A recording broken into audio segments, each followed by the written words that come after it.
Здравей! Ти си фризьор.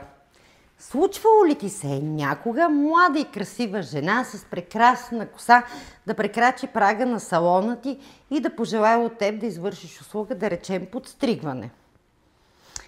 Настанил си я на стола, подготвил си я, разделяш косата на зони и забелязваш две огромни петна. Без коса. На мен ми се случи преди 30 години. Все още не съм забравила чувството, което изпитах. Сякаш кръвта ми излиза от тялото. Как не припаднах, все още не мога да си обясня. Но след този случай в мен се събуди огромното желание да науча за всичките проблеми на скалпа, да опозная всичките продукти на пазара, които се борят успешно с тях, за да мога да помагам на клиентите си с тези проблеми. 3 години по-късно аз вече имам своите положителни резултати. В рамките на месец, 2 или 3, в зависимост от времето, в което се е появило петното, вече имам покритие на коса. Сега, 30 години по-късно, аз вече имам своята менторска програма.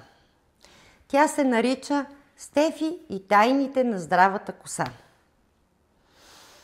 Ако ти си фризьор и имаш своите клиенти с проблемен скалп, имаш огромното желание да им помогнеш, но не си уверен в способностите си. Познаваш продуктите на пазара, но не си сигурен в резултатите, които се получават с тях. Ако си решил да тръгнеш по пътя от фризьор към професионалист, направи своята първа крачка. Обади ми се. Аз съм Стефка Зарева, накратко Стефи.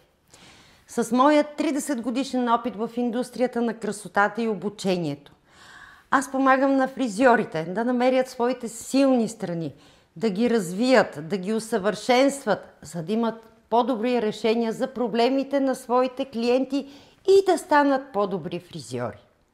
Ако видеото е било полезно за теб, последвай ме.